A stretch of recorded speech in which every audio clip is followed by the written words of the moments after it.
వేదికపై ఉన్న ప్రియతమ ముఖ్యమంత్రి శ్రీ వైఎస్ జగన్మోహన్ రెడ్డి గారికి, వేదికపై ఉన్న పెద్దలకు, జిల్లా నలుమూలల నుంచి మేము సైతం సిద్ధం జగనన్నకు అండగా నిలబడేందుకు అని చెప్పి జిల్లా నలుమూల నుంచి ఇక్కడికి వచ్చేసిన అన్నదమ్ములకు, అక్క చెల్లెమ్మలకు పేరు పేరున హృదయపూర్వక నమస్సమాంజలు తెలియజేస్తున్న సవినయంగా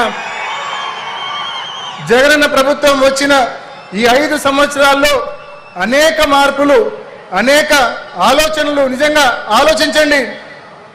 సచివాలయాలు కావచ్చు, ఆర్బీకేలు కావచ్చు, విలేజ్ హెల్త్ క్లినిక్లు కావచ్చు, ఈ రకంగా పరిపాలన గ్రామ స్థాయి ప్రజానీకానికి అందుబాటులోకి తీసుకొచ్చారు. నిజంగా ఇవాళ ప్రతి ఒక్కరూ ఆత్మగౌరవంతో బతుకుతా ఉన్నారు. పెన్షన్ల కోసం, ఇళ్ల కోసం ఏ ఒక్కరి దగ్గరికి పోయి చేయి చాచాల్సిన పని లేదు. మన ఇంటి దగ్గరికే సగర్వంగా మన ఆత్మగౌరవం నిలబెట్టేలా ఇవాళ జగనన్న పరిపాలన కొనసాగుతూ ఉంది. 2 సంవత్సరాలు కోవిడ్ మహమ్మారి వలన ఇబ్బందులు పడినప్పటికీ కూడా ఇచ్చిన ప్రతి వాగ్దానాన్ని, చేసిన ప్రతి హామీని కూడా జగనన్న అమలు చేసి చూపించారనే విషయాన్ని మీ అందరికీ మనవి చేస్తా ఉన్నా. పెద్ద ఎత్తున సంక్షేమ పథకాలే కాకుండా పెద్ద ఎత్తున అభివృద్ధి కార్యక్రమాలు కూడా జిల్లాలోని అన్ని నియోజకవర్గాల్లో పెద్ద ఎత్తున అభివృద్ధి కార్యక్రమాలు జరుగుతూ ఉన్నాయి. ముఖ్యంగా ప్రొద్దుటూరులో అయితే ఇళ్ల స్థలాలు, పేదలకు ఇళ్ల స్థలాలు ఇవ్వడానికి స్థలం అందుబాటులో లేకపోతే జగనన్న ప్రభుత్వం 200 కోట్ల రూపాయలు వెచ్చించి స్థలం కొనుగోలు చేసి 25,000 మంది పేదలకు ఇళ్ల పట్టాలు ఇవ్వడం జరిగింది. ఇంత పెద్ద ఎత్తున సంక్షేమ పథకాలు, అభివృద్ధి కార్యక్రమాలు మన ప్రభుత్వం చేస్తూ ఉంది.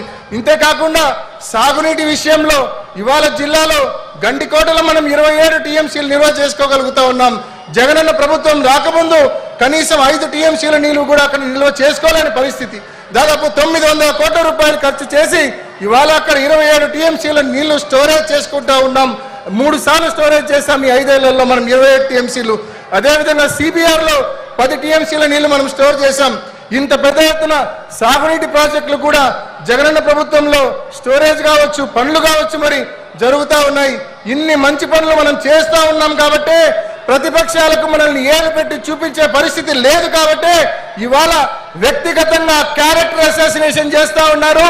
వాళ్ళకు బలం లేదు, ధైర్యం లేదు. కాబట్టి తెలుగుదేశం పార్టీ, చంద్రబాబు నాయుడు బీజేపీని, జనసేనను తోడు తెచ్చుకున్నారు. ప్రత్యక్షంగా పరోక్షంగా కాంగ్రెస్ తో కూడా పొత్తు పెట్టుకున్నాడు చంద్రబాబు నాయుడు. ఎంతమంది పొత్తులు పెట్టుకున్నా సరే జగనన్నకు తిరుగులేదు. జగనన్నకు మీరందరూ జగనన్న తరపున స్టార్ క్యాంపెయినర్లుగా ఉన్నంత వరకు, జగనన్నకు ఆ దేవుడి దయ మీ అందరి దీవెనలు ఉన్నంత వరకు చంద్రబాబు నాయుడు ప్రత్యక్షంగా పరోక్షంగా ఎంత మందితో పొత్తులు పెట్టుకున్నా ఏమి చేయలేరని మీ అందరికీ తెలియజేస్తూ, ఇంత పెద్ద ఎత్తున వచ్చి ఆశీర్వదించినందుకు మరి మీ అందరికీ పేరు పేరున ధన్యవాదాలు తెలియజేస్తూ, జగనన్న ప్రభుత్వానికి మీ ఆశీస్సులు ఇలాగే ఉండాలని మనస్ఫూర్తిగా మీ అందరికీ పేరు పేరున మనవి చేసుకుంటూ ముగిస్తున్నా.